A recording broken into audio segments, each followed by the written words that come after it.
We're Yes. 9 minutes in and we haven't talked about what we were going to talk about. What are we going to talk about? The back of the book, right? Uh, oh, you want to talk about the back of the book? I was going to Uh, ease into that. You want to just jump right in and get everybody all well, pissed off and stuff? yeah.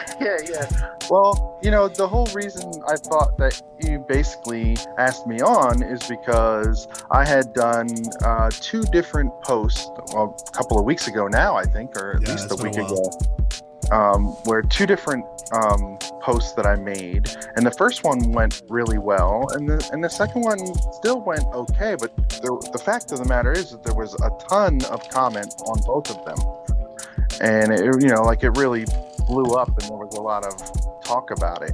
And of course, there's Carly, who is like he is one of the most strongest proponents for back of the book clues. And the things, and this is, I guess we're talking about it, so this is the thing. I think that the clues that he has come up with are really great, but I just feel that had you not already known, had you not already had the solve, or even if it wasn't solved and dug up, if you hadn't already gotten the latitude and longitude for Boston and knew it was Boston, or the verse that talks of Paul Revere making it Boston, you wouldn't know the clues that he came up with. The first one, he's talking about the spirit of 76, and it has these three things, and one of them is something that relates to something north of Boston.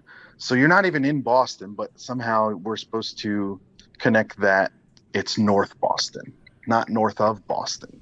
And then the second one, part of it was about a murdered football player, which is kind of crazy. Like, you got to admit, the Puapalo Field is named after, he is Italian. His parents were Italian immigrants, but he was a murdered football player. So I thought that, like, yes, that really connects and it makes sense, but at the same time, how would you know to pull that part of it out of there without the pre-knowledge of Puopolo? Like, if you never heard of Puopolo or the field or where it was from or where it was dug up, you would never take that clue from the Spirit of 76 in the field guide and pull that out of there and say, this is about a murdered football player who had been murdered football players. Oh, Puopolo's one of those murdered football players. Oh, look, he has a field named after him in North Boston. Like, no, like, it's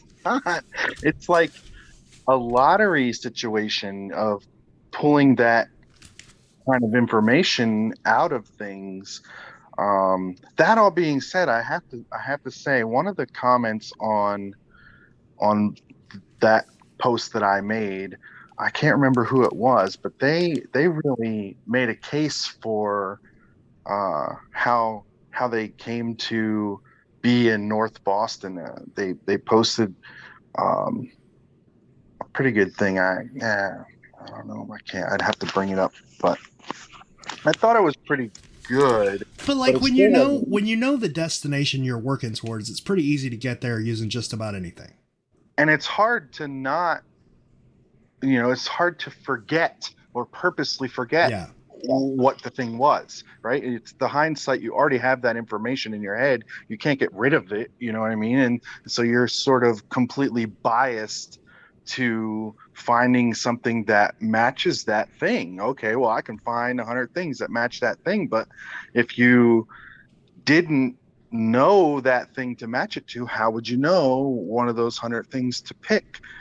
It's really just pick any of the other unsolved, any of the other than the three that have been solved, and you're stuck with, well, does this really work? Is this the right clue?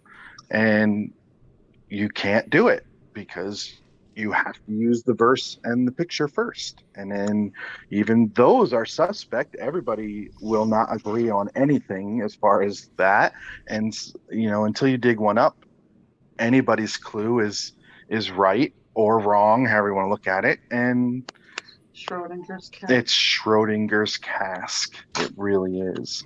And then you want to add into, the back of the book clues. Like, no, do they seemingly have some pretty good fitting clues? Yeah, but only hindsight afterwards. Only after you know you're in North Boston in a slain football player's field, by home plate. There's just no way to know that ahead of time. It really just isn't. So Donna Cunningham said the back of the book describes the area you're to be in. Like Texas, the fair person for it describes a hobo-like area, or the area that you would see around a graphite type area. Not sure. I mean, I'm gonna ignore the graphite type area for a second. So she's saying that the back of the book describes a hobo type area, which I don't I don't know what a hobo type area would be. Just a place where homeless people sleep. Next to the train tracks with a red bandana bag. What? I don't Maybe. know. I mean, But it I mean, does. a hobo. It I don't know. it's kind of like, I mean, a train plays pretty prominently into Houston, so I guess that would fit. But my thing is like, how does it help you? You're already at the train. Right. Though Right. And apparently I'm devil's advocate tonight, so I shouldn't say anything. I'm devil's okay. advocate. My thing is like, how does it? I can hear myself though through Caroline. It's very nice. Right. Hi, Hi, Caroline. I just Caroline. looked up. I Hi just looked up and guys. saw that you were there. Hi, Caroline. You were Sorry, Um, my computer's being a dick. you were called royalty in the upcoming podcast episode. You and Nick were called royalty, and then one of you was fought over by two of the guests. nice. Wait, was what? it was Nick. Well done. Nick was Well fought done. over. Oh, because Cole owns Nick. Yeah, Nice. and apparently Brett does too. I didn't know this. Yeah. He has many spouses. Yeah, If you will. and then Kit just stood there for the whole thing, like, "What the hell are you guys talking about?"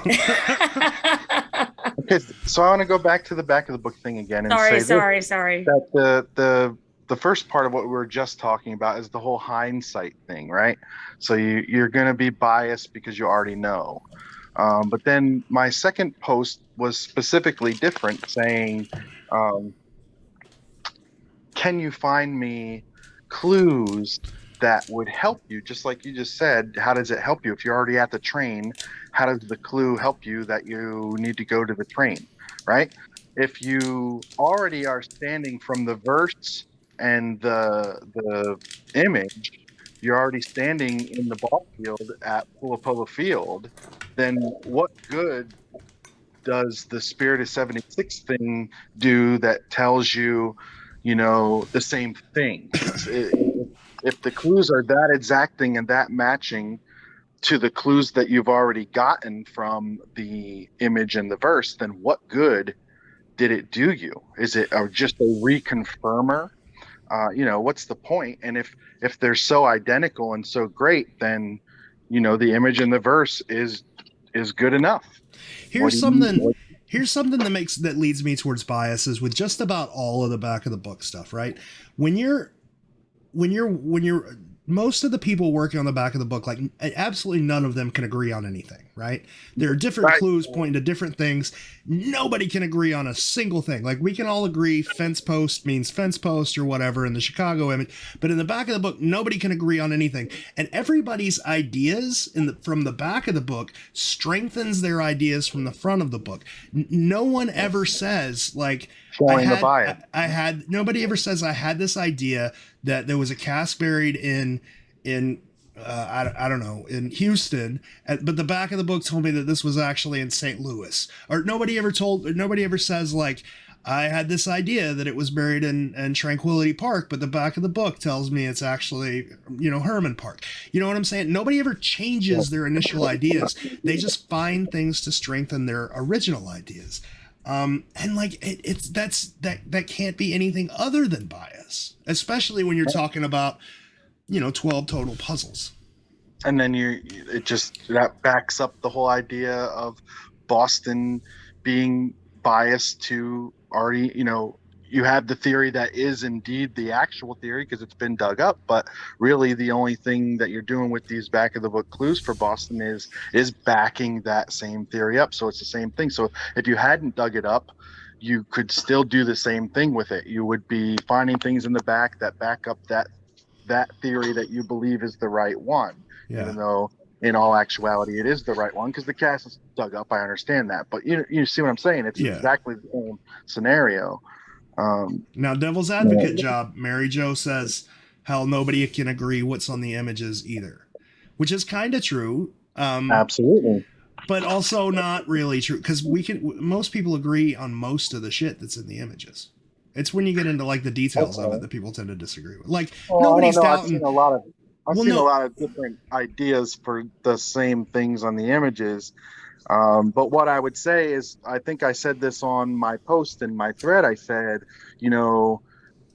if you disagree about what you think a clue is in the image or in the verse, either one, at least you know for a fact that that is indeed a clue that you need to decipher. If you're in the back of the book, how do you even know that this belongs with this image or this verse? You're just grasping at straws because literally the book tells you all you need is the image and the verse paired and you will find it. And to back that up, the 3 that have been found use nothing in the back of the book at all and dug up casks. So I mean, we don't need it. I won't go so far as to say there's nothing back there because that Houston image, like we call it the minor image, with the train tracks, is pretty damn close. There's some stuff in the art that's pretty damn close. And then John Palancar once said, he was like, you take one part of one word and combine it with another part of one word and you get a third word. But there's a lot of words back there. And nobody's really using that sort of nudge from him to solve that. Another nudge, huh? Well, I just used that word, on purpose. I didn't show Caroline. It's not really a hint. He didn't tell anybody publicly, so. Did you see what I have on there, Caroline? This hat there. That's from you. He has the limited edition hat. Limited edition hat. Yeah, you can't buy those. And thank you once again, because Caroline and Nick, they're awesome. I love them. I don't even have a hat. I mean, you got a hat on. I do have a hat. It says cocky. I bought it in Charleston with Ashley and her husband. That's awesome. Perfect. Yeah. Can I ask you a question, George? Do you remember what year that Robert Fox figured out the latitude and longitude for each puzzle? I have no idea. I do. It was before Cleveland was found. No, I thought it was either. It was I thought it was like right after. I thought it was between Cleveland being dug up and Byron dying, like literally between that. Somewhere around there. It was around there. That was a long ass time ago. It might have been right before Cleveland. I'm not sure, but I know that Brian Zinn didn't use the latitude and longitude. He used the fact that somebody sent him a picture of the Cleveland Garden and it was Eureka. Yeah. I mean, that was it. But I'm just like trying to figure out it is right around that time frame though. Right around there, be 04, 05, whenever it was that Robert Fox did that. Yep. Have you ever had him on Sunday Funday or a podcast, George? No, he doesn't care. His job is done. He likes The Secret, but he's like, I'm not going to talk on your stupid show. He might. I don't know. I've never really asked. Robert. I think that would be cool. As long as you have a cat in your video, he'll be cool with it. Yeah. Robert's a funny dude. That's a good idea. We should ask Robert Fox if he'll come on Sunday Funday one day. He does, comment occasionally, Yeah, not all the time. He's not very there all the time, but he does comment every now and then. And I bet thinking about it, I bet he'd do it, especially if we phrased it like, hey man, let's talk about what The Secret was like 70 years ago or whatever. When he'd have to like that, right? Yeah. He'd have to like that. I think from what my interactions with him, he's a pretty cool guy. He's a really cool guy. I think he would be really fun to be on. Yeah. More fun than us. Nobody's more fun. And you're royalty, man. It was said on a podcast, which makes it canon. So there you go. Royalty. Stop. How are you today, milady? I tip Wonderful. I tip my hat to you, milady. I don't know Bowed. the fedora. Bow down. Bow down before me, George. All right, where's Nick? I know. Listen, he texted me at 7:45. He was getting ready to leave the restaurant, and a table walked in. Like he was literally ready to walk out of work, and somebody came in. So I'm sorry that you're stuck with me. I have this Houston map, and I don't know why. I have two. I have two Houston maps. And like a St. Augustine one, and they're just sitting on my desk, and I don't know why. Tell us. I remember now. It was one of the back of the book things, so I pulled it out. Like, one of the things that I always see people do with back of the books is they find buildings, they find businesses and shit in like different cities, and they go on Google Earth and they pop that address or whatever into the search function, and they put a pin, and then they draw a line, and then they get like map out every location or whatever, and then wherever the lines intersect, that's where they want to dig or whatever. So I always challenge people, like, do that with a map from 1982. Yeah, and you can't. You know tough. Why? Because it's typically maps are not satellite images. Because they don't have addresses on them. Like, you can't figure out where shit is. I mean, they've kind of, some of them have block numbers sometimes. Not your typical map anyway. No. Yeah, not your you buy a Rand McNally road map from 1980 and it's not doing that. I mean, if you want to figure out where the Friars Club is in this map, you're fucked. Yeah, no, that's not happening. That's not happening. I know, when you get into like a nice sized city map, like if you had Houston and it was a big map of it, I mean, like you could, in 1980 you could get that. Pretty big there map. Are big, even that's going. Sort of. Yeah, but this one's the smaller one. Hang on. But what I'm saying is, when you have such large maps, a lot of times they will at least give you the 100 block of whatever street. You know what I mean? I see no 100 blocks. I don't even know where the park is. This is crazy. How would you do this? I have some old maps. Let me go see what I have. Hold on 1 second. I found Memorial Park in Bel Air. I found Herman Park. It's right here. I know there are some maps that hold 100 blocks. Each block it'll show you. I'm never gonna fold those correctly. But I mean, still you're stuck with. First of all, you're stuck with.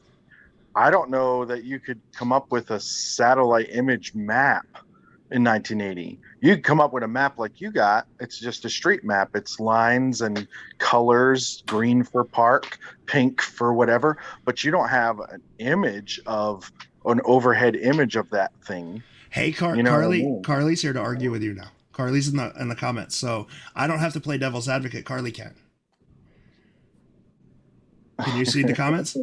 I do. I see Carly there. I would love to have Carly and Jason on for a fucking professional and like respectful conversation, Mr. Olson. Sure. Absolutely. I won't say the F word or anything. I'm pretty sure he'd be okay if you said the F word. I just think you don't say. I think he wouldn't be okay if you said the F word to him. Well, like I said to you before this whole podcast thing, I was like, there's not a whole lot to say. Like, I pretty much said it. I believe that it's hindsight, and I believe that even if it's not necessarily hindsight, it's identical clues. So they're not helping you. They're just the same, home plate. Yeah. So here's the conversation we need to have. Right, like you and Carly are on opposite ends of poles, right? Like, you don't think there are clues in the back of the book. Carly, Alan Thomas, people like that, they do believe that the back of the book is full of clues. That it might be the back of the book might be what you should focus on, as opposed to the the verses, and like the back of the book might give you more information than the verses and the paintings would. Well, then I also talked about the whole fact that if you don't have something that's already been solved, you cannot say that something from the back of the book is a legitimate clue, whereas you can say everything from the image and everything from the verse is a legitimate clue, even if you got Right. the wrong clue. But what you're looking at is the real deal, and in the back of the book you can't know that for a fact that the thing you're looking at is the real deal. Right. But what I'm getting at is those are two opposite poles of a spectrum, right? And I fall somewhere in the middle of that pole. And I'm waiting for somebody to bring me to one side or the other with some convincing arguments. I can see things like that minor image for Houston. That, like, it's got the 92 train, for God's sakes, right? There's some pretty major stuff in the back of the book where it's like, okay, but you're right, unless you have already figured it out using the front of the book, that it doesn't really apply. And then or you can't know that it does. You say it does. This is the thing, like I was saying, the 3 clues that Carly brought up about the north of Boston, the Slade football player, and the feel at home or come to home or whatever it was, those 3 things, they match absolutely perfectly. You can't deny that it seems to be a second telling of the Boston clues, right? In its own way, it told you to go to the same place that the image and the verse already told you to go to.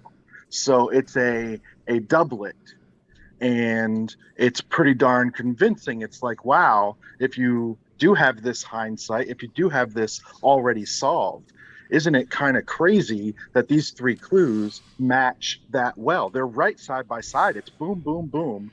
North of Boston, Slane football player, feel at home. 1, 2, 3, right there in the spirit of 76. I mean, I'm fairly convinced that it's a matching set of clues. However, there's no way, if you didn't know that Boston was solved, if you didn't have the cast dug up and know that these were indeed the clues, that you could have gotten there with just the back of the book. Right.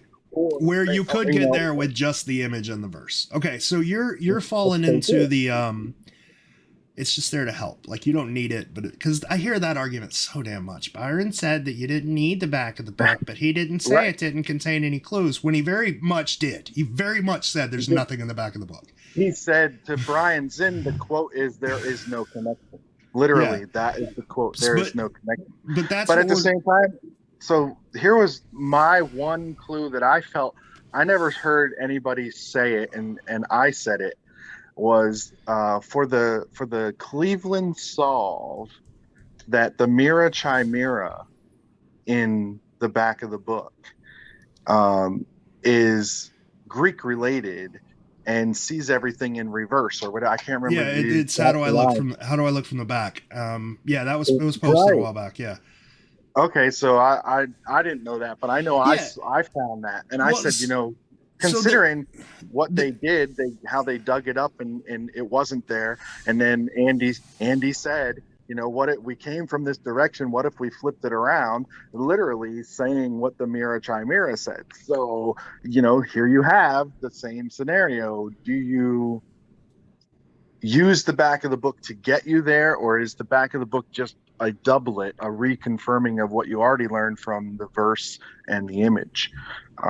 You can't say they used Mira Chimera. They didn't. They didn't even know until Andy was like, "Hey, well, let's try the other side because we came from this direction." It is like what it's it almost is. like it's almost like Byron made it, like if you did actually figure out the verse and the image, then you would actually look at the back of the book and be like, "Oh shit." Yeah, this is reconfirming myself. But Byron didn't work on the text of the back of the book. As far as we know, Byron didn't work on the text of the back of the book. Now, people will say, Byron was the editor. He could have given them shit to put in the back of the book, but they're guessing about that just as much as I'm guessing about him not working on it. Right? Okay, so I have a point about this. I have a point about this, though, because didn't Byron tell Ben Asen to take these pictures this specific way, and the pictures that he took are the pictures from the field guide. So Byron knew what No. each. Like No, Byron would say stuff like, "Oh, like Ben would say, I'm going to San Francisco," and right. or L.A. He went to L.A. I'm sorry, and San Francisco, and Byron would say, "Well, take these out there and take pictures of them. Take them down to." Take them down to not Rainbow Records, Tower Records. Take a picture of it, because Tower Records was a huge fucking deal, but only in LA back then. But what I'm saying is Byron is aware of these fair folk, what do you want to call them, puppets, and he is sending Asen out to take pictures of them, and those pictures are going to be matched with a text that Byron must already know. He Right. Oh, so knows. you're saying if he's writing the text, he already knows. If he's saying what pictures to take where with what fair folk figurines to use, and he knows about those, he's read that text. Maybe he didn't work on it, but if he's read it, he must have some sort of input to it. You think he read it and he didn't change anything? Well, no, You think he read it? we know he changed some things, because we know that the back of the book should describe one fair folk per state. At least that's what John said once, that he wanted each state to have its own fair folk. But I think he misspoke, because in one of his interviews, I can't remember which one, he talked about how he wanted people to be represented, like the Tupper werewolves. He wanted everybody to be able to read it and to find a fair folk that they could identify with. Right. If that makes sense. But also, I mean, like, that was Sean Kelly and Ted Mann's goal with the fair folk of Central Park, or whatever the hell they wanted to call it. Like, they were satirists. That's what they did. They made fun in a creative way of people and situations. Right. It's funny. I've read the book, the full book, several times, and I find that a lot of it is hard to get through. So sorry, Sean Kelly and friends there. It's a product of its time, though, because like, I love 70s and 80s satire. It's not good. It's not comparable to 70s and 80s satire. It's still not good. But like, you can tell what it's trying to do, and it's creative. Right, it is definitely creative. It took a lot of thought power to come up with all of these things. I find some parts of it pretty hilarious, but there's more parts of it that are just like, okay, I'm going to read through this because I want to have read through it. I don't know. Yeah. Like, have you ever been? I see George, a lot have you ever been able to reach out to Sean or Ted about the book? I've talked to Sean once or twice. They really just don't want to be interviewed. Ted, I would very much recommend everyone stay away from Ted. Ted's I'm not advocating that everybody reach out and we're friends on Facebook. We talk a couple of times, never about the book. Never about the book. Wow. Because that would be interesting to kind of get their perspective. Like, Ted Mann and I have a shared interest in like an old hobby I used to have, which is weird to talk about, but we have a shared interest, and we can talk about that. So, that's it. I don't think I want to know what that hobby is. You probably don't. So, yeah. Anyway. Okay, can I switch gears here? Sure. So you already completed the Kit Palancar interview for the podcast, right? Yeah. And then you came out with this preview where Kit Palancar is there with he brings across the table you're talking about the old Greg thing? Yeah, the old Greg one. That's old Greg is freaking great, by the way. So, like, it sucks because only half the people got that. I bet Kit's too young to understand old Greg. Old Greg is great. I thought that was fantastic. But anyway, that's not what I want to talk about. Yes, I love old Greg. But he comes across the table, Kit does, with a large large bag of disc golf discs. Yeah. And we spent a good deal of time talking about disc golf. I think it's probably like 5 minutes or so in the interview just about disc golf. Okay, because that's I mean that interview is like 2 hours long too, by the way. So prepare yourself. So I was gonna say, you asked everybody, did they have any questions, and then after the whole fact, I found out that here is this big disc golf bag that Kit has, and I have like 10,000 disc golf questions for Kit Palancar now. You probably just make a thread and talk to it because he loves disc golf, dude. He's just passionate about it. I think most people that play disc golf love the hell out of disc golf. We talked about I've been playing since 2005. I have a PDGA number. It is expired, but they hold that number for you. I can always go back and rebuy the membership. But my first question to him would be, does he have a PDGA number, and what is it? I have no idea. Are you a disc golf elitist?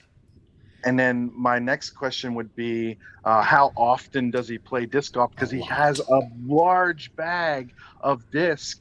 And I typically find that there are two kinds of disc golfers. And he is, he doesn't fall into either category. He falls into a less casual player. Like, okay, so if you play a lot, either you have a very small bag with like 5 or 6 discs, all different sizes that you always have on you. You have 5 or 6 discs, right? You're either this kind of player. This is me. I have a small bag. I got 5 or 6 discs in there, and that's what I use. Or if you're not that kind of a player, you have a backpack, rolly, fucking, you could probably sit on the fucking thing bag of disc that hold like 100 discs. And he's got a shelf full. What he had wasn't even all of them. Right. But what he had across that table was a large bag that you carry over your shoulder. And it just seems like if he carries, Jesus, he must be, if he plays all the time and that's the bag he carries with him, he must be a beast of a man. I don't know, but that's a heavy bag to carry over 18 holes of disc golf. So he told me there were disc golf elitists. Are you a disc golf elitist? I don't know the definition of that, but do you call regular golf ball golf? Yes, I think all disc golf is true. I met one. I met a. Oh my god! Every disc golfer that's a true disc golfer calls ball golf because you've got to differentiate between the two, right?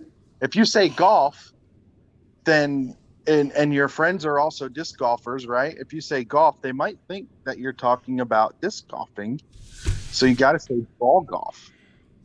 George, I think we would have to get Anthony Jasad on this because he's the biggest disc golfer that I know. Let's get Anthony. Can we get Ant? We probably can't get Ant in here. All right, let me tell you. It's probably too early. We could try. I'm so excited right now. I found a person who calls golf ball golf. You'll understand when you see the interview. I never thought this would happen. I really didn't think it would happen less than a week later.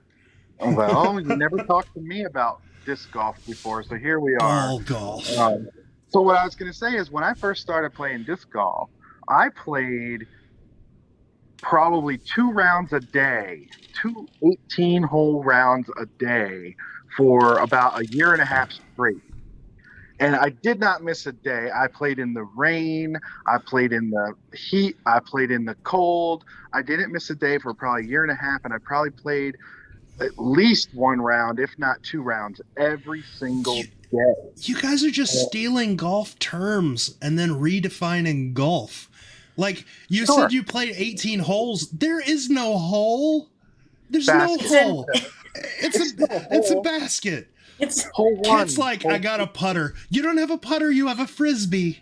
It's not a frisbee. Well, you'll get bashed for that. Oh my god. It's a disc. These are my clubs. Those are your frisbees.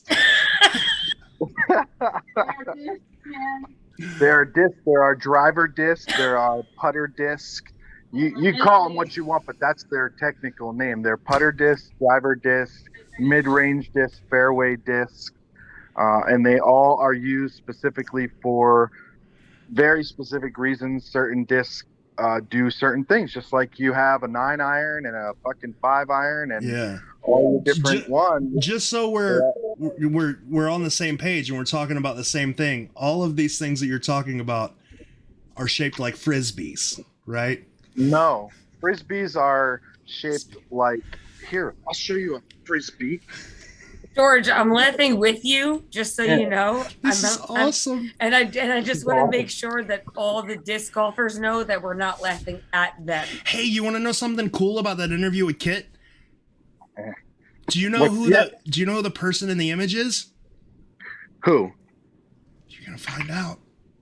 Oh, nice. Okay, so I have these things here. Somebody yelled at me about how it was Cleopatra, and I was just like, you just wait. Just wait. I think I'm gonna have to get rid of Who yelled this. at you about that? I don't remember. Why? I saw somebody post Cleopatra, but I didn't see them yell at you. It wasn't a private message. It wasn't really yelling. It was just very passionate. What is it? Where is it? Background here. I'm gonna go with. This is so great. It's like, welcome to the Secret Podcast. I'm here with disc golfer Jason, who's going to debate ball golfer George. Here we go. That's a frisbee. Here's a frisbee. Yeah. You see the I can't get it to show. Okay, so you see how this big fucking frisbee, right? It's the size of my fucking head. It's huge. It's huge and it's fat and it's a frisbee. Everybody knows it. We call them dinner plates. Disc golfers call them dinner plates because this is a disc, and the difference is it's slightly smaller frisbee.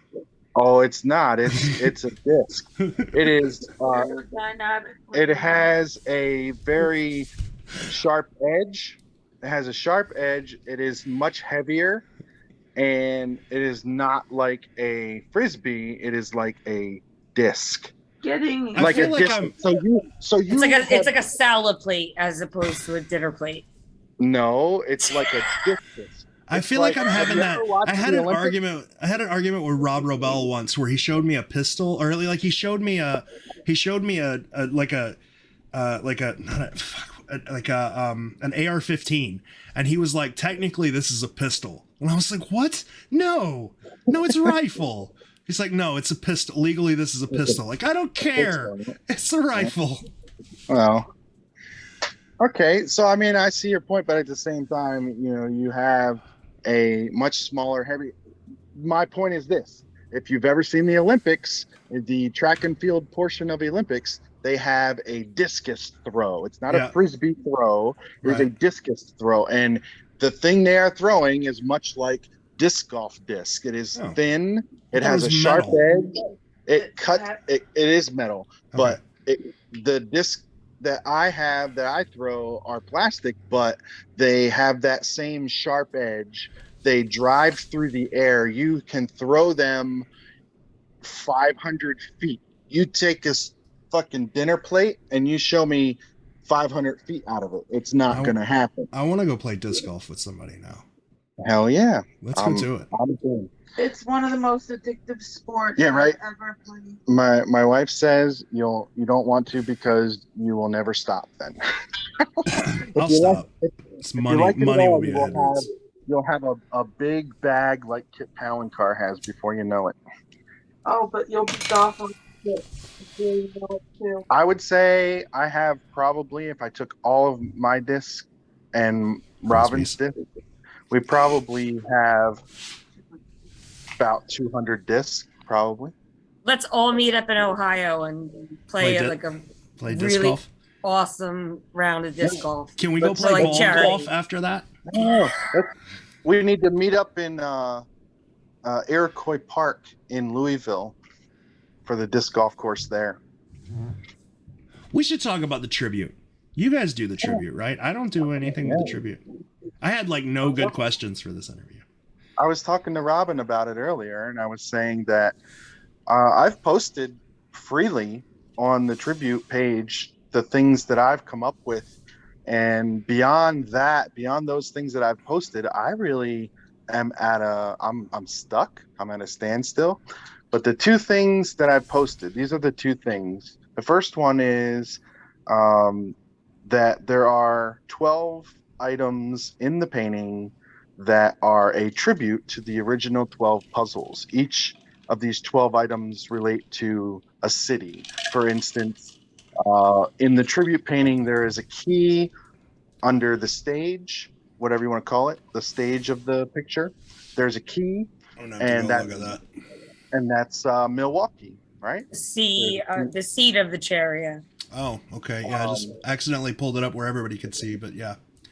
There are, and I have, if you just search me on Tribute, you will find my post, and you'll see that I have a bunch of red circles on over each thing and labeled each circle with which city they are. Like Chicago has, in the Chicago image of The Secret, it has those, I don't know what to call them, sign holder post things that stick out and hold, um, the thing that's holding the wheel in the tribute painting, the thing Yeah. that's holding the wheel with the dots, that thing is also in the Chicago painting, Yeah. right? Okay, so Was that you, Jason, that you pointed out all 12 yes, actual? yes, I didn't realize that was you. yes. I think other people also sort of did that. I don't know if they came up with all 12. I feel like I came up with all 12. I mean, at the very least, I did it on my own. I didn't look at other people's things and then build on it. I actually started with going, hey, this seems to be a tribute or a representation of this city. Oh, wait, look, here's another one. Oh, wait, I think there's all 12 of them are here. I do remember that whatever post I saw that somebody did do that, Kit actually commented and was like, good eye. Yeah. Graydon would like you to make a chart of each of these, please. Yeah, I was just gonna say, start. speaking of charts. Okay, so then that was the first thing, and then the second thing with the tribute is that I feel like it represents sort of, but not exactly, but sort of a map of Louisville. And the lady, I don't know if everybody knows this or whatever, but if you zoom out on the whole of Cherokee Park when you're looking at Google Maps, you can see the outline of the lady in the tribute painting. Are you aware of that? No. Yeah, Leanne found that. Right. So it looks like a vague outline of the lady is all the entirety of Cherokee Park. Well, you can also speculate. I'm not saying this is all golden or whatever, but that different parts of the tribute painting relate to other areas in the city of Louisville. For instance, you see the lady's image on Cherokee Park, but then you see the monarch butterfly. And if you compare Cherokee Park to where Muhammad Ali's grave is, some people believe that the monarch butterfly is relating to floats like a butterfly, stings like a bee, right? That the butterfly represents Ali. So, in relation to where it is on the image, it sort of matches. And then there are other things, the animal, the whatever you want. Cave Hill Cemetery's close. It's right above it. Above it and to the left, right? Do you think that people are hindered because they're trying to solve the tribute in the same way they tried to solve the secret? I don't know, because I think maybe it is that way. Maybe don't you think? If it was that way, like Byron and Palancar would have had to make it, because they know how the secret is made, right? They would know the formula for the secret. John didn't know. John didn't know. but he speculated what he believed it to be Right. based on the two that were solved. So maybe it is and maybe it isn't, but you don't really know. But I think it was at least tried to be as much as it could be. Right, but what I'm getting at is John thought that the secret was solved in a way that's wholly different than most people do. Really? Right? Sort of the same with me, yeah. Like me and John disagreed on just about everything in the secret, but pretty much, I was just gonna say pretty much everything. Every podcast was like no doors. But Right. the way most people are solving the secret now, neither one of us back when we first started would agree with any of them. You know, so like an outline of a park and address is something that both me and John would be like, no, dude, no.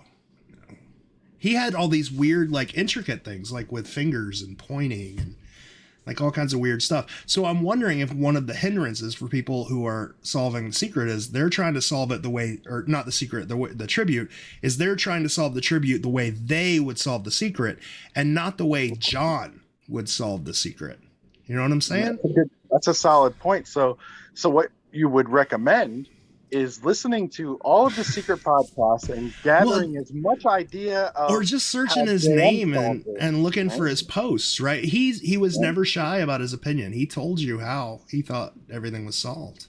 Did you see I don't know if you saw, sorry to interject, Dustin's podcasts? No, I've never actually watched one. I'm sorry. Podcasts. Not the podcasts. Before we switch over, I just want to say it's kind of funny. No, it's about the tribute though.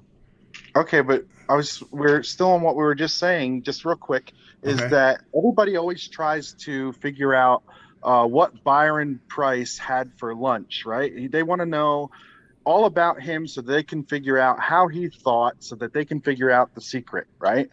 Well, we have a whole lot more about JM than we do about BP as far as puzzles, right? You can listen to the podcast. You can read JM's post about how he thought about to solve the secret.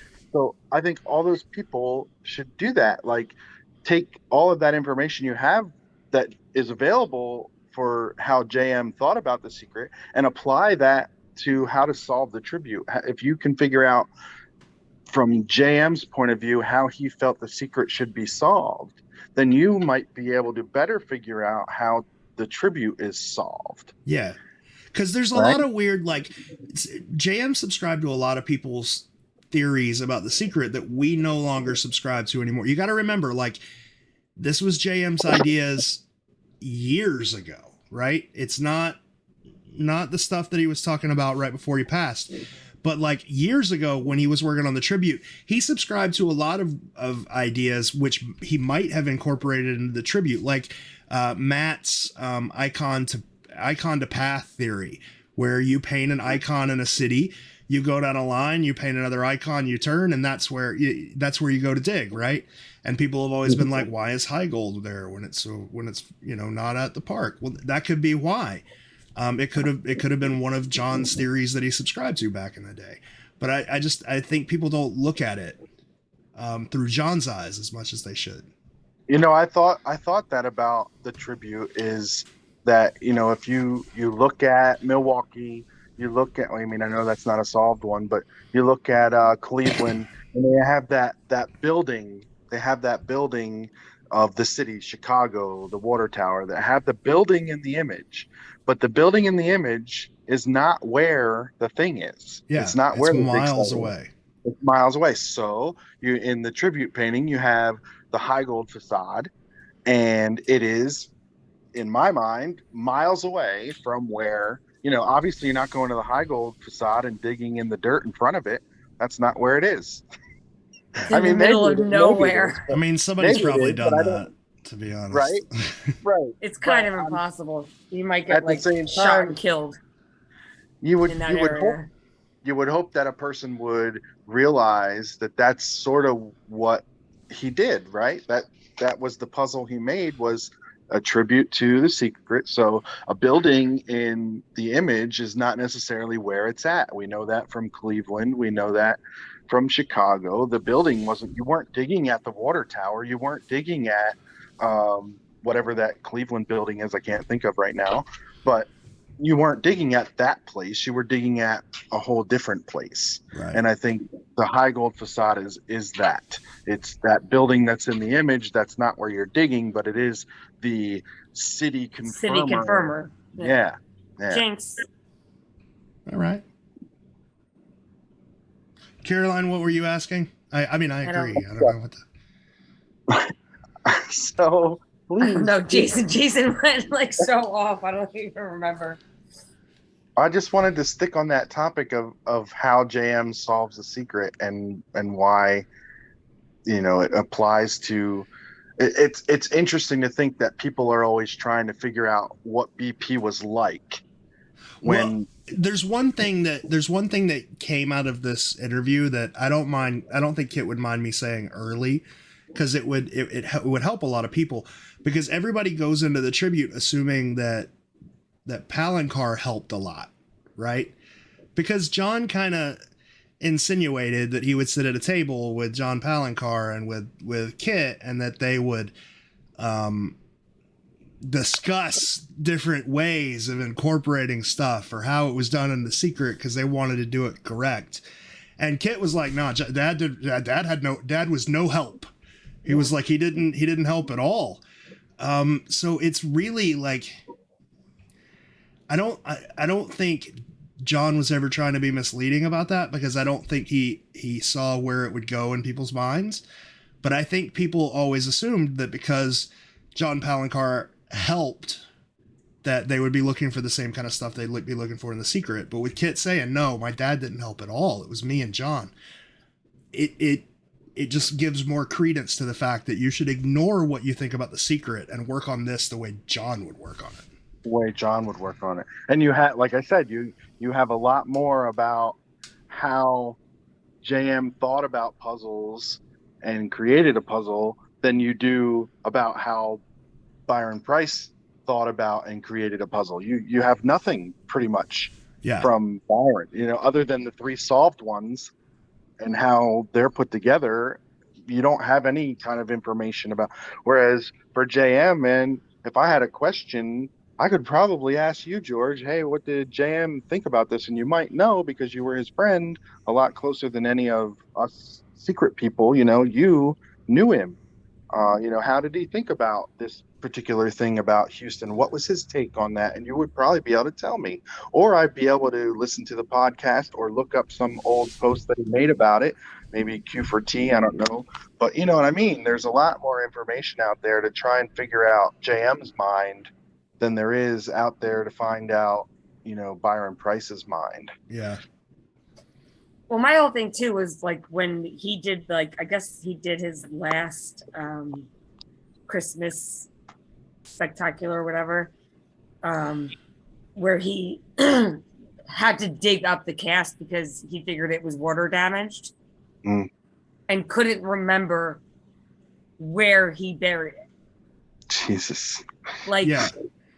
to me, that's just like, that's crazy, because it's like, all right, listen, bro, you put it in the ground and you don't remember where. And, so that, like, that to me is like, how they're supposed to be like your aha moment, right? Like every verse you're supposed to, I know I've talked to like Cole and Brody and whatever that we've picked out like every verse, like where that's going to be your aha moment, where you're going to be like, shit, this is the place I need to dig. Right. And for him to say, like, the person that actually buried it, and to be like, I don't quite remember where it was. Where's your aha moment? Like that's the thing that has me very frustrated with the tribute. And you don't think he was messing around for that? Because I mean, how could he not be messing around with that? Because if you buried something somewhere and you literally built an entire puzzle around where you buried that thing, you would have to know where it was. Unless it was kind of convoluted. Unless the ending was kind of convoluted. Not convoluted in like a bad way, but convoluted in where like you got to line up like some people work on The Secret where you have to stand in between this one thing where you can look at this and be at the intersection of this other thing. You see what I'm saying? You got to line two things up and then you dig. Or it's like buried in a generic place, like behind a bench, but not lined up with like one of the bench's like legs, just buried behind the bench, you know, not in a extremely specific place or in an extremely specific place that's very subjective to the person. Does that make sense? Either of those two things I could totally see going out and digging a hole and it being like, oh shit, this thing's gone, because you can't find it. Good. Ashley Kohler made a comment. She said JM removed himself from the hunt when he got too close to the people that worked on it. Someone once asked if we use methods past to solve the tribute, did that mean he knew how the others worked and he more or less said in a roundabout way that he did? And I would like to say that while I can see how you might have taken that from some of his statements, that is false. He did not know how they worked. And how he was kind of close to some of the people that worked on the hunt. They didn't tell him how The Secret worked. Right. He thought he knew how they worked, but that doesn't mean he did. Yeah, right. Yeah. There was a lot of I thoughts. Right. But like, I mean, like the people who made this hunt, they don't give anything up, man.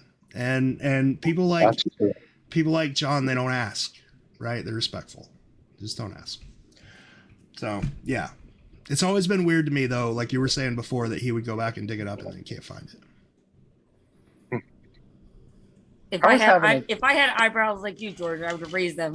So I had a thought. JM actually signed our copy of the image Yeah. when we hung out with him in Newark. Yeah. So he just like randomly like called us and was like, hit us up on like Facebook and was like, hey, I'm in Newark for the night. You guys live in North Jersey. Want to hang out? I'm at the Hilton. We were like, okay. Like we were cooking dinner. We just like, I turned everything off and we were like, let's go to Newark. It was cool. He was a really cool guy. God, there's a story about John I want to tell so bad. Every time John comes up, there's a story I want to tell, but it was so fucking embarrassing for him and I can't tell it. Sorry. The whole him being in Newark and staying at a hotel reminded me of it because it revolved around a hotel.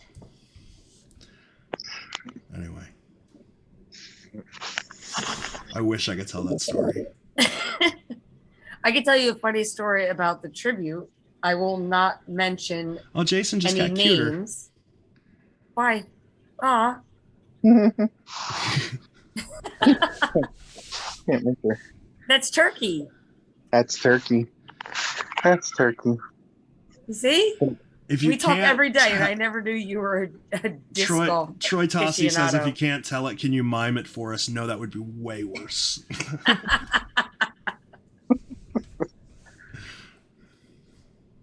Anyway. So I'll tell you a quick story. Okay. So we were trying to collectively as a group, like we delved into Louisville once we had figured out that it was Louisville or whatever. And we're trying to figure out like, all right, what are we missing? Like we figured out the anagrams, we figured out the acrostics, we figured out the fucking benches, we figured out like everything. We've got boots on the ground every weekend.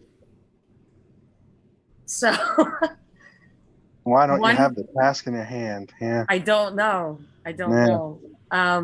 But so one of our friends went and looked in Cherokee Park and found this little device. So this is after JM said that he had dug it up and replaced it with a proxy, right? So we're like, all right, what's the proxy going to be? Like, is it going to be like, what's it going to be, you know? So they found this little digital box underneath like a Monarch butterfly station. And they were like, oh my God, this is it. Like, this is it. This has to be it.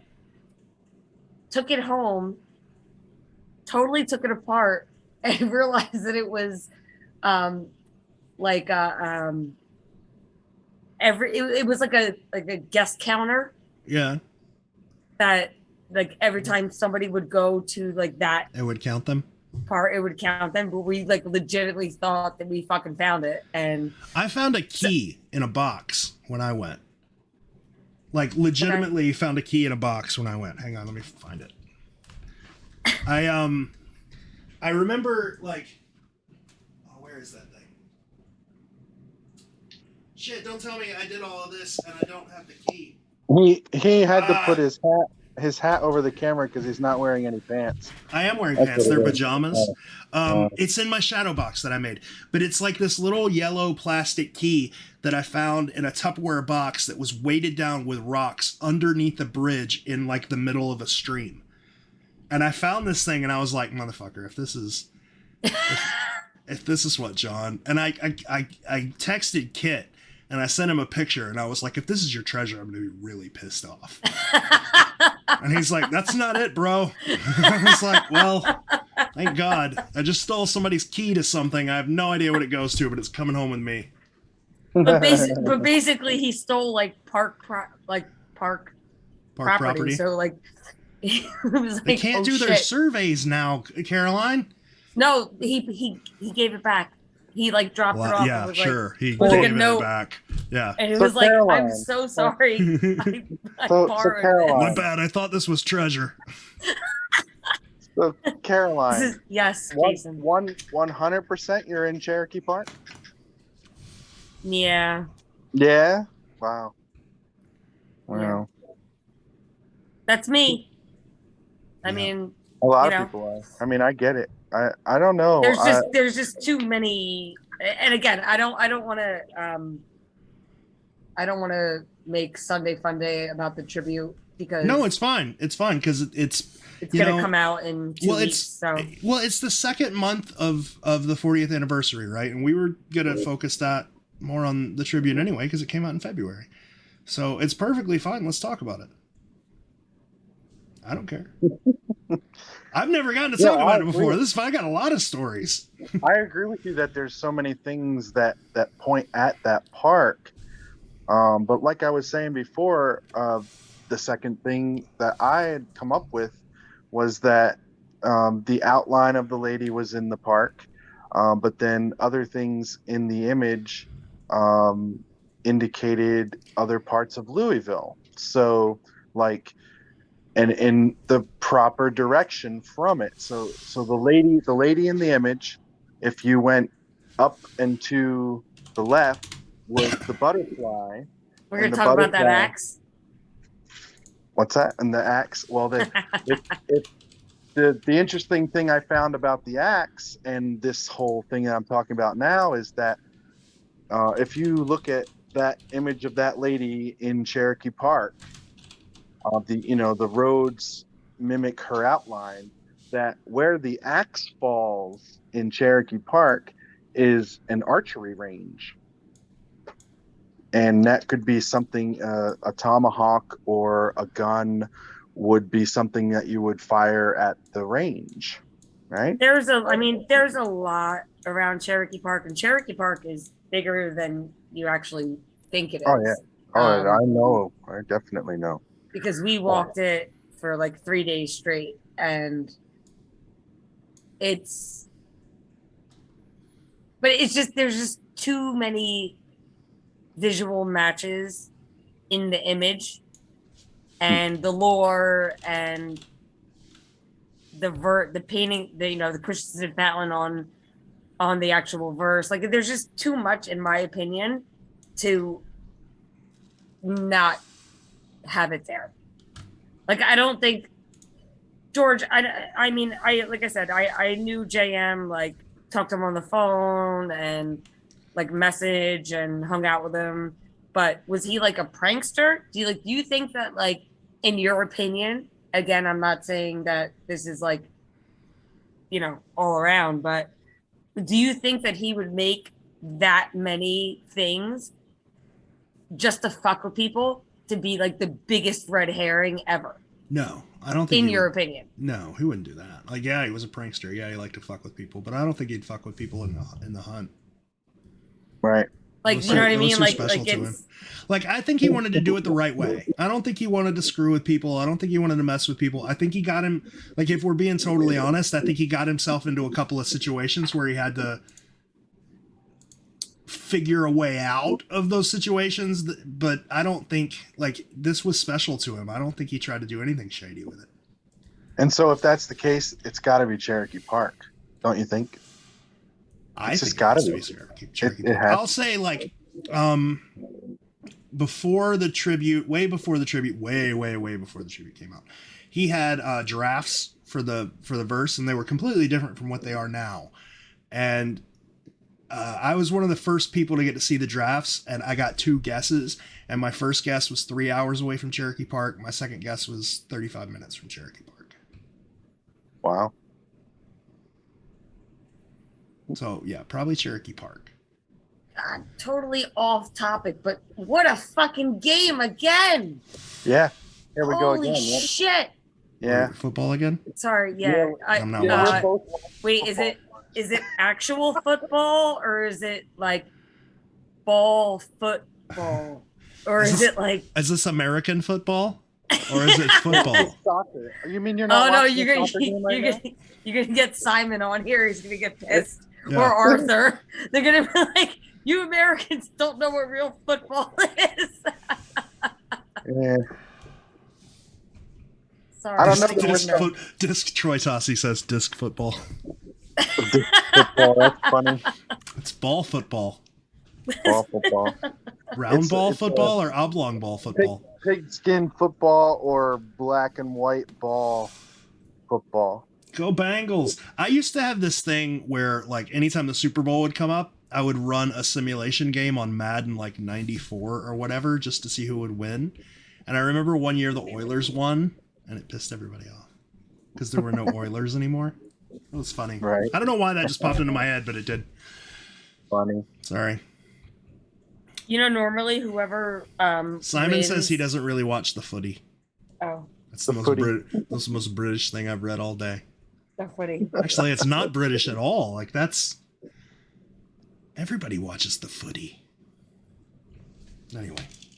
Sorry for calling you out, Simon. I just figured you would give us some hindsight.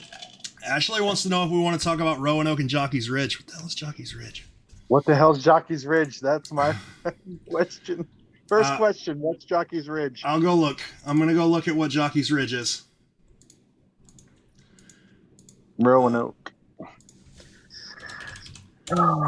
Jockey's Ridge. I've looked at all the different people's new Jockey's Ridge State Park. There was. I'm guessing it's the one in Nag's Head. Oh, it's the place right. It's the little horse place right outside of the Wright brothers, I think. Okay. Oh no, it's down near Grit's Grill. Best breakfast place in the world, by the way. Grit's Grill. Grit's Grill. So good. Yeah, it's a while from the Wright brothers. So if you hang a right outside of the Wright brothers and go towards Fort Raleigh, it's before there. It's before you get off of Nag's Head. It's quite a way. That's like my thing. There's a lot of sand there. It's basically the beach. It is. That's it, man. Just the beach. Looks very pretty. I don't know what else to say about Jockey's Ridge. There we go. I don't know what else to say about Roanoke that hasn't been said. You want to go when we go back, George?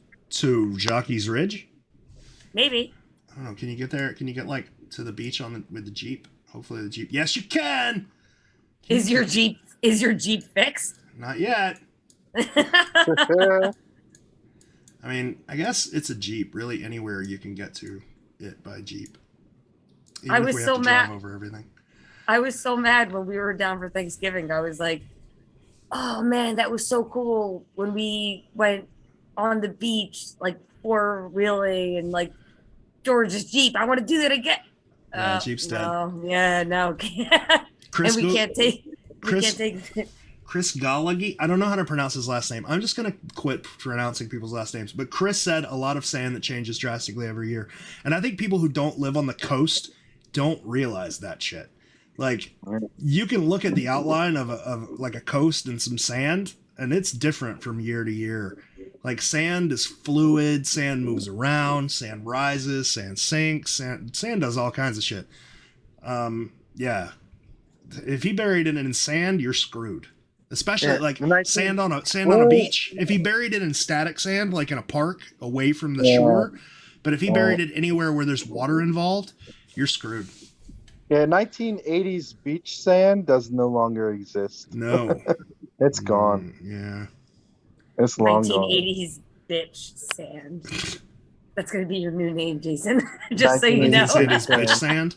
Put it as my nickname. Put it as rename him in chat. 1980s bitch sand. 1980s bitch sand. That's Ashley right. says, "Nah, the top layer moves. Bottom layer is solid." That is incorrect, ma'am. That's not the way. That's not the way sand works. No, yeah. I'd say the bottom, like just because of the constant interaction with water, because of the water table, the bottom would move more than the top. I mean, like it's hard to tell, but yeah, that shit just constantly churns. Well, George, don't forget how the shadows affect the movement of the sand. Right, the shadows. I mean, like the shadow of the moon. Yeah, I mean, we're giving her shit, but people who don't live on the beach don't know this. Like you drop something, if you bury something in the sand and you come back like a month later, it's gone. You'll never find, even if you know exactly where it is. Okay, if it's anywhere near the water table. My belief is this, that if you look at Chicago and Cleveland and Boston, and as long as with the stipulation of there's not major construction being done, like at Pool Apollo Field, actually, but if major construction is not done, those three places where those three casts were in 40 years from now would still be there. Yeah. Okay.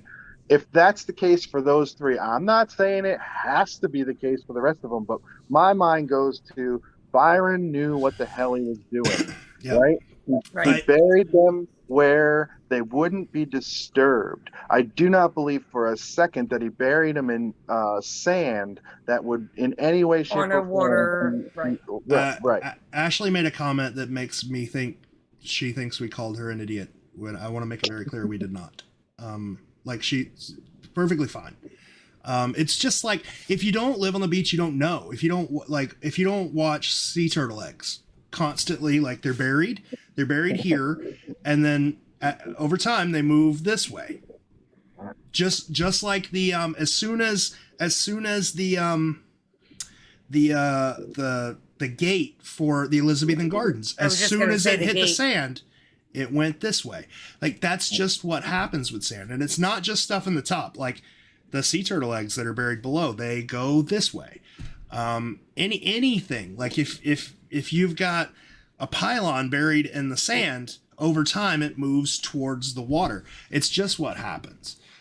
Sand is a finicky fluid thing. I hope I didn't offend anybody. I think like because other people can't get in these conversations and they can't give a retort. Sometimes they think we're just making fun of them when we're not. It's hard. It's difficult. It's fine. We addressed it. I just hope it wasn't. We all love Ashley. We would never think of her as an idiot or anything of the like. No. Anyway, yeah, and Mary Jo said, Mary, I called him, and Mary's probably a dude. I'm not real sure. I'm assigning genders, and this is 2022. I shouldn't do that. Mojo said, agree. Byron was smart enough to protect the cast as best he could. Yes.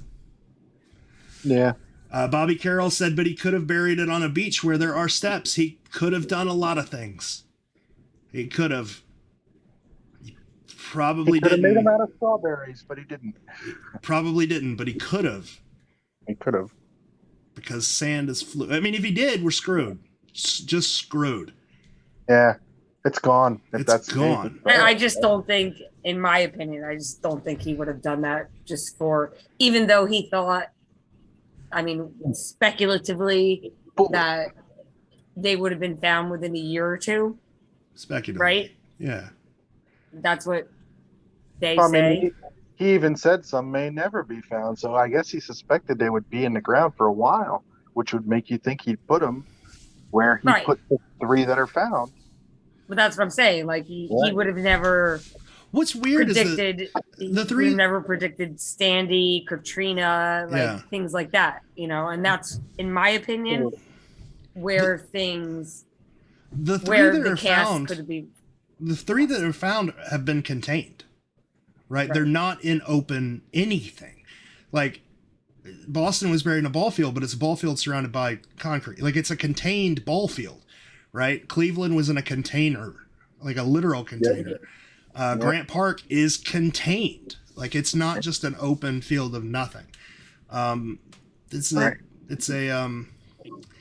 a coincidence people should probably pay more attention to, I would think. It's a valid point, because if you think about Chicago, hell, there's the wall before the railroad tracks, right? Yeah. It's literally in a box. It's like a bigger 12-foot wall. Yeah, it's huge.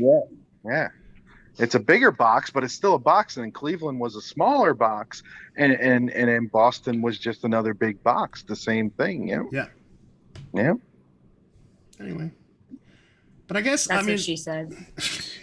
Boston's an even bigger box. Caroline's favorite line in the whole world. Yeah. It's really We know it. I think. Do you want to know a secret? I think everybody in my house has COVID, and we have to go get tested tomorrow. It sucks.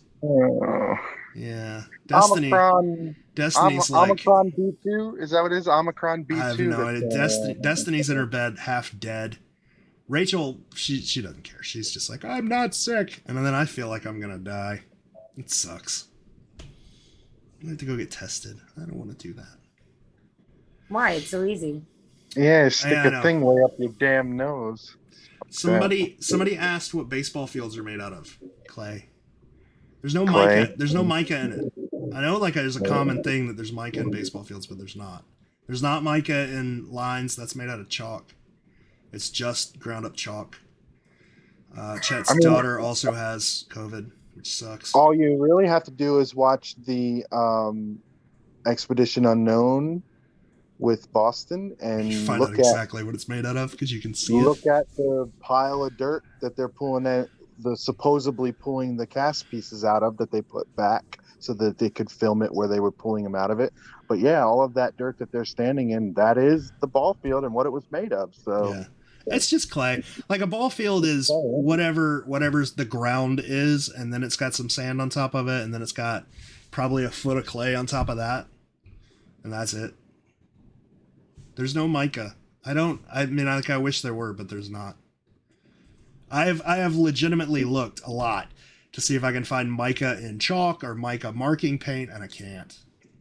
The only thing I really, really wish is that we knew exactly the depth of Boston.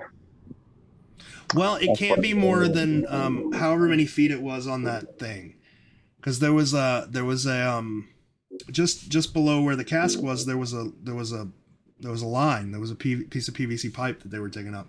I don't remember if it was 2 or 3 feet deep. I think you said it was like 2.6 inches or something like crazy like that. 2.6 feet. Yeah, I don't remember, but it says it on the plans. They're on 12 Treasures. The pipeline was 2.5 feet down, so it was above the pipeline. It was above the pipe.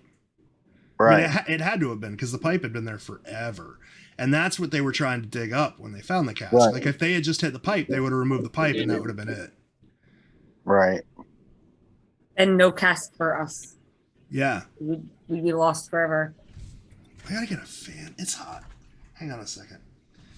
You guys get to see the inside of my hat a lot. It's very nice. You're gonna go get blowy? I'm gonna get something. I have this fan. It's like a squirrel cage fan that Rachel calls blowy, because you turn it on and the entire house like just blows in the wind. Also, its trade name is Blowy. I have an all-metal industrial fan that's like, I don't know, size of a lawnmower. Why do I keep trying to put my hat on my headphones? It's big and loud. Yeah? And it helps me sleep. I turn it on when I have trouble sleeping, and it makes me go to sleep. I have white noise. I have a fan that we've literally nicknamed Blowy in my bedroom that we turn on while I sleep, and Rachel hates it. Chloe. Yeah. We borrowed it and It's when we were there. It blows. It blows. George, I cannot even stand. You made my day. I guess it was it yesterday? With that goddamn thing that you got made for Brett. Oh yeah. Yeah, that was fun. Sparks made it for you or whatever. Yeah. So Brett's wife is an interior designer, but like not like a regular like you would meet at a cul-de-sac interior designer. Like she does really, really high-end shit. Oh yeah. And when we bought our house, we were like, "Can you help us design things?" And she was like, "Yeah." And I was like, "We can't pay you because you're way out of our price range. But what we can do is like, we can name a room after you." And she was like, "What? I'll just help you pick out paint, man." So after she did that, we had Matt make a sign. Yeah. The Brett Zingler Memorial Boudoir. It's great. Are you watching it's this? Are you hysterical. watching this, Caroline? Are you watching this? The Oh, whole stream is watching Jason. Watch football. Watch football. Watch the oblong. it was like a Baldus 10-yard sack. game. We're talking 2-minute warning, tie game, and it took like a 10-yard sack. Who's playing? Speaking of Brett, Is it the Oilers? It's San Francisco and the LA Rams. Oh, go Yep. San So Brett's Francisco. going fucking nuts. The Brett's 49ers? going nuts right now. Yep. Yeah, go San Francisco. Even though Oakland's game. probably better. Even though what? Oakland's probably better. The Raiders Oakland doesn't. isn't the Oakland Raiders? No, they're No? the Las Vegas Raiders now. Oh well, fuck them. I mean, screw them. I gotta be more family friendly. Nah. Ashley says, "Have a good night." Hi. Just watching y'all. Already love y'all. When it comes to ideas that kids, young adults should be able to solve the clues, would children be researching the ingredients that go into building a baseball field? That is a very good question. Whoever Summer Willis is, they're my favorite now. Hell if I know. Most definitely wouldn't go that far. When I was a young tot in high school, y'all please find these damn things. Yeah, that's a good point. It's a damn good point. Would children be doing any of this? I would like to see a child dig the hole in the clay next to home plate to reach that thing. Oh, that's what I'm right. No, whatever. When I was a kid, I would have dug a hole wherever. It wouldn't have been easy though if it was a 2-foot hole in clay. Yeah. Well, the clay's not that deep. Like a shovel, you just throw that shit out of the way, and then you're in sand. I get it. But what she's saying is like, in 1982, would anybody have done this, right? Like if we're sitting here talking about Micah, would we have been? Yeah. Right. Yeah. It's more simple than that. Yeah. Keep it simple. Keep it simple, George. Keep it simple. Yes. Thought I was the keep it simple guy.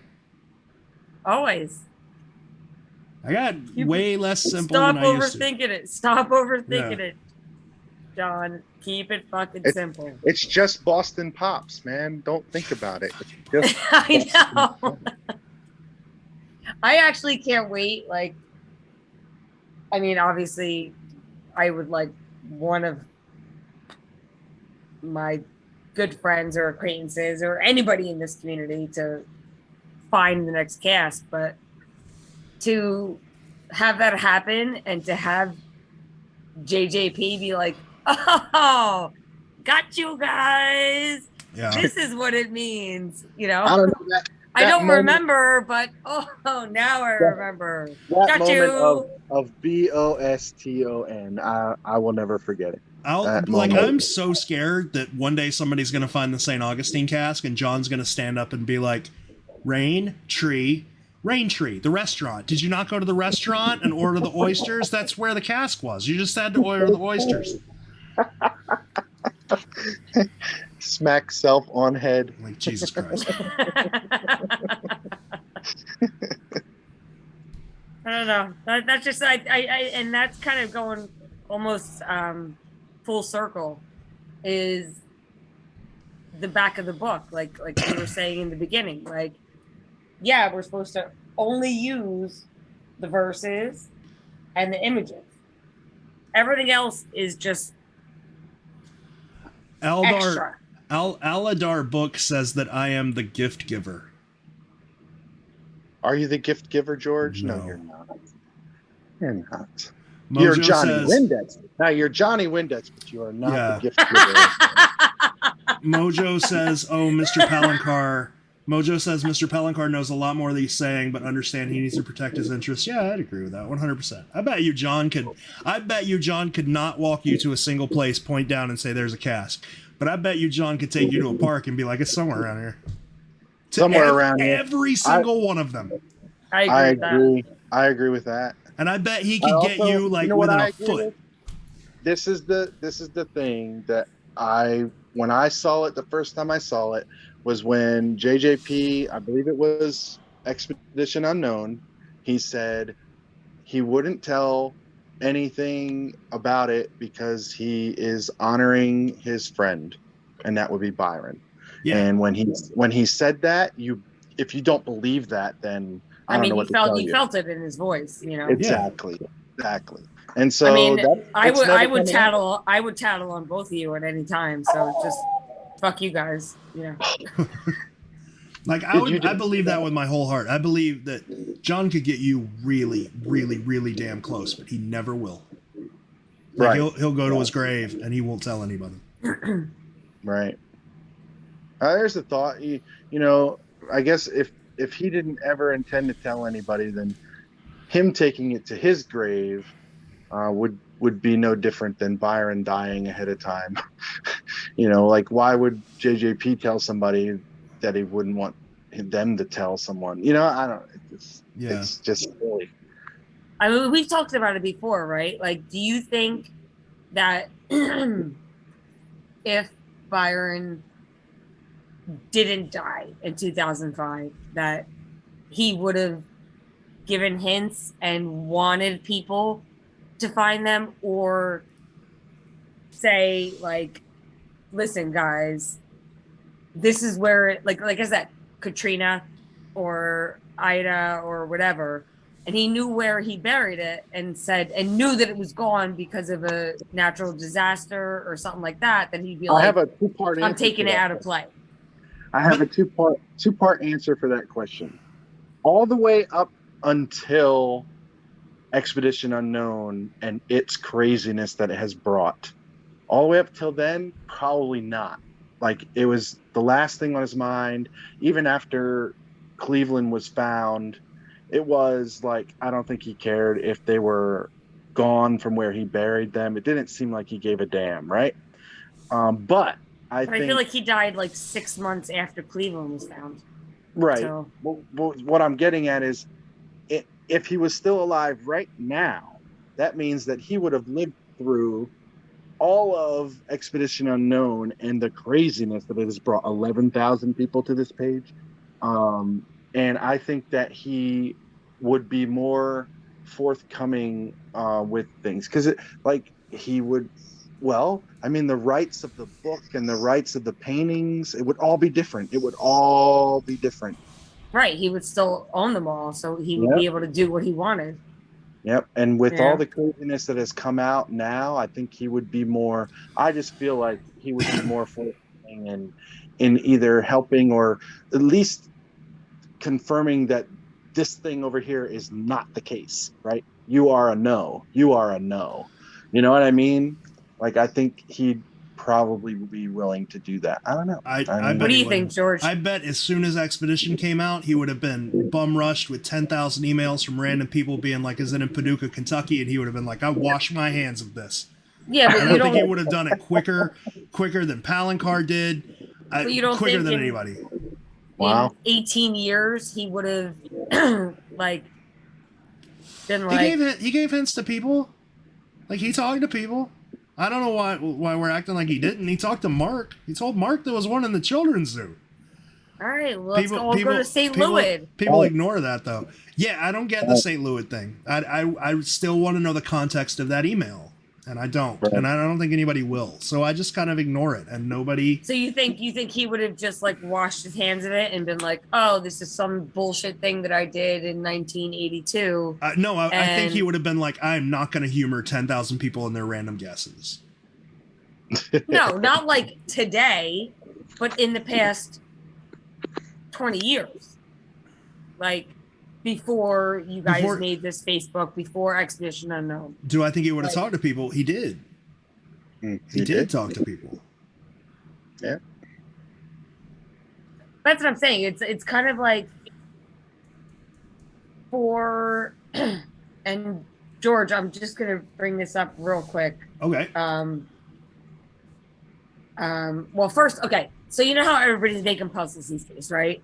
And the latest one is Rhapsody in Grey, which was really tough. That was Lisa and Adrian. So it was all 5 boroughs of New York, and then one final verse and thing. Yeah. They put out sorry. They put out 2 separate hints. Okay. So what I'm saying is they're excellent puzzle makers. It's really, really it was a really tough puzzle so far. But you make a puzzle for somebody to eventually solve it, right? Yeah. No, maybe. I mean, unless you're George Ward, because your puzzle is fucking unsolvable. You don't solve that shit. Well, you guys make puzzles to be solved, and most people who are in the armchair treasure hunt community make puzzles to be solved because you like puzzles. Byron wrote a book because he's a book publisher, and he would want that book bought. I think he would do anything to get publicity for it. So if that included releasing a hint, maybe. I don't know. See what I'm saying? Like, you guys have 2 different goals. He totally would have, at this point, Byron would have re-released another version of the book with better quality images. And Aldar Book wants to know if Aldar Book asked me he's like, do you know who the gift giver is? Direct question, yes. Yeah, I know exactly who. It's Johnny Windex. They. Like, nobody believes me. It's more than one person. It's they. I know who they are. You already made it pretty clear that you knew who they were. Yeah. I thought, anyway. Like, you're not going to guess. If anybody's... look, there's so many people watching. So, back to that, Georgie. What? None of us have have been able to figure out your fucking puzzle. It's easy. For anybody that doesn't know, can you just tell us what the website is? So we can go to it and try to Aldar figure it out. Aldar Book also asked why I won't tell the public, because I was asked not to. George is a very good man of his word. Like, there was a long period of time when I didn't necessarily, like, the podcast team existed as a team, and I kind of shared all of this stuff with them. And recent things happen, like in the past past year and a half, 2 years, I haven't shared shit. Like, no, there's one person knows who gift giver is, and that's me. And I was asked not to say, so I don't. It's Your Legacy, but the L is a 7. Yourlegacy.com, but the L is a 7. And then it's puzzle 1. Puzzle 2 is pretty easy. No, I don't think anybody solved it. I haven't checked on this in forever. No, there's no. I haven't solved that. Anybody solved one yet?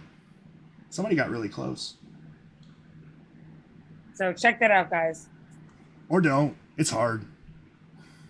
It's really hard. There might be a prize. There might not. I gave up. It might tell you if there's a prize. Who knows? Yeah, I gave up. I'm ashamed to say. I gave up. I don't know. Would you lie about there being 2 people and that we wouldn't guess in order to protect Gigi's identity? No. Wait, what?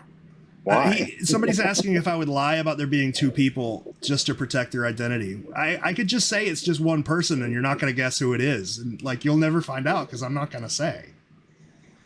Like, there's no point in me saying it's 2 people. Yeah, that's I mean, I guess. Seems kind of yeah. I mean, I don't know. I mean, people... I don't know. I mean, you and I have a very good friendship, George, so it's like... I'll post that. Somebody asked about the legacy, so I'll post it. You're not going to solve it. You could try. It's very hard. Enjoy. It's hard. I loved making it. Like, it's 100% not what you guys are used to. And I knew because I've watched the way you guys solve puzzles, because I knew that, because you Caroline, and was Jason in the jewel box? No. So Not me. when all of these like Spring Off Armchair Treasure Hunt started, they all started with the puzzle called Six, and there was a group of people called the Jewel Box, and all of those people, I don't know how the hell you did it, but that entire team was creative as shit. Like, they're all still around. Everybody that you look at in The Secret and you go, that dude's got brilliant ideas, or that girl knows what she's talking about. They were all in this team. And they worked on a puzzle together, and I was able to watch how they solve puzzles. And then I made one where none of that applied. You were like, "Fuck you guys! I know Great. I know how you shop down the aisles. I'm gonna turn it all around." Yeah. They're not going to solve this one. That Oh, was fun though. That was I will say that was a really, I mean, prior to COVID, like The Six Jesus. puzzles? Well, no, the 6 puzzles, and then William extending it was Yeah, those were awesome. He was gonna do another one. I tried to help him out with some of it, but I don't think he ever got it off the ground. It was complex though. He did one with Lisa Finch Yeah. a while ago. I forget what it was. And just for the record, I'm only smoking on camera because George is. So I do not condone smoking, but if George does it, I can do it. Everybody I in the condone comments. it. I don't do it, but I condone it. Everybody in the comments is looking at my puzzle, but they're all looking at number 2. You have to look at number 1. I didn't make number 2.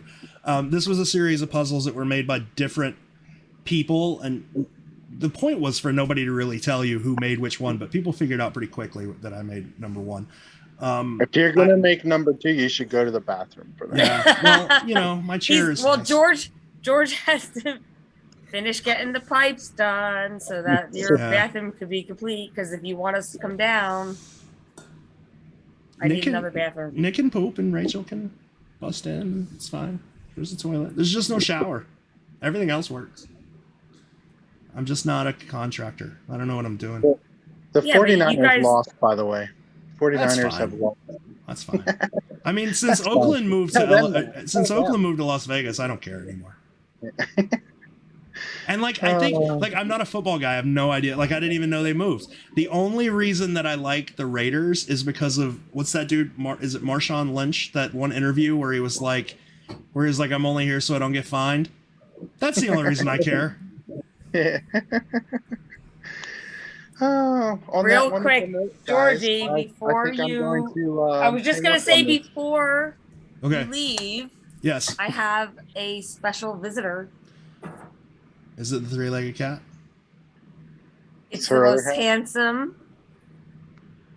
Oh, There he it's is. Nick. It's everybody's Nick? boyfriend. Hi, everybody's guys. boyfriend, Nick.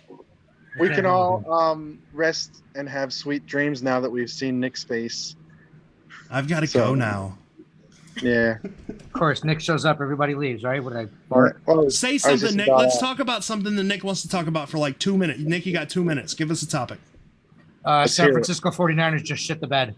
Yeah, we Shit just the bed, talked yeah. about that. Catch up, Nick. Come on, give us Well, something new. one of us was driving when it happened, so you know how hard it is to try to watch TV on your phone while you're driving. I don't recommend doing that, everybody. Nick, tell us where the tribute cask is, Nick. Tell us. You're gonna do that to me? It's at John's friend's house.